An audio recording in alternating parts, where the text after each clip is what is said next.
క్యాలెండర్లోని మంచి రోజులని చెడు రోజులని తెలుసుకోవడం వల్ల మన డైలీ లైఫ్ డెసిషన్స్కి ఉపయోగపడుతుంది. కాబట్టి ఈరోజే తెలుసుకుందాం. మనకి ఎంతవరకు అవసరమో అది మాత్రమే క్లియర్గా సింపుల్గా మీకు అర్థమయ్యేలా ఎక్స్ప్లెయిన్ చేస్తాను. పూర్తిగా చూడండి. మన పంచాంగం తిథి, వారం, నక్షత్రం, యోగం, కరణం ఈ 5ని బేస్ చేసుకొని చెప్తారు. కానీ మన డైలీ లైఫ్ డెసిషన్స్కి అన్నీ చూడాల్సిన అవసరం లేదు. సింపుల్గా తిథి, వారం వాటి గురించి తెలుసుకుంటే చాలు.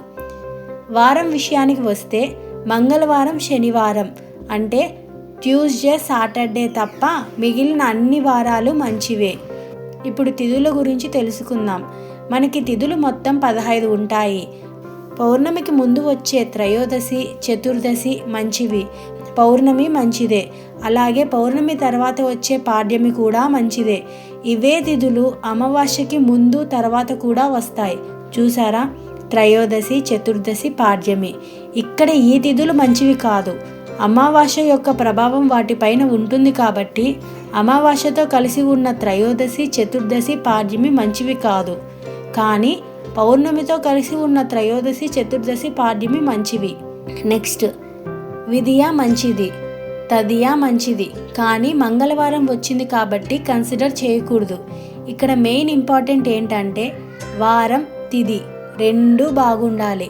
వారం బాగుండి తిథి బాగుండకపోయినా, తిథి బాగుండి వారం బాగుండకపోయినా దానిని కన్సిడర్ చేయకూడదు.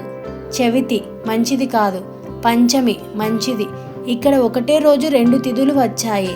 వాటి టైమింగ్స్ ఎలా చూడాలి అని లాస్ట్లో చెప్తాను. షష్ఠి మంచిది కాదు. సప్తమి మంచిది. అష్టమి మంచిది కాదు. నవమి మంచిది కాదు. దశమి మంచిది. ఏకాదశి ఇంకా మంచిది. ద్వాదశి మంచిది.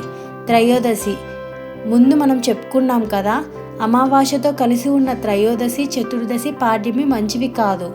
రిమైనింగ్ అన్నీ యాజ్ యూజువల్ మనం ముందు చెప్పుకున్నట్లే. ఇప్పుడు తిథి టైమింగ్స్ అంటే ఎంతవరకు ఉంటుంది అనేది తెలుసుకుందాం. క్యాలెండర్లో ఇచ్చిన టైంకి అర్థం ఇంతవరకే ఆ తిథి ఉంటుంది, ఆ టైం అయిపోగానే నెక్స్ట్ తిథి స్టార్ట్ అవుతుంది అని అర్థం. ఈ timings place to place change అవుతాయి. ఎందుకంటే పంచాంగం అనేది భూమి నుంచి కనిపించే సూర్యచంద్రుల యాంగిల్ పైన డిపెండ్ అయి ఉంటుంది. కాబట్టి ఏ ప్లేస్లో ఉన్నవారు ఆ ప్లేస్ క్యాలెండర్ని మాత్రమే చూడాలి. ఇక్కడ త్రయోదశి రాత్రి 10:22కి అయిపోయి 10:23 నుంచి తర్వాత తిథి చతుర్దశి స్టార్ట్ అవుతుంది. ఈ చతుర్దశి సెకండ్ సాయంత్రం 6:53కి అయిపోతుంది. 6:54 నుండి పౌర్ణమి స్టార్ట్ అవుతుంది. థర్డ్ మధ్యాహ్నం 3:32 వరకు ఉంటుంది. ఇలా చూసుకోవాలి.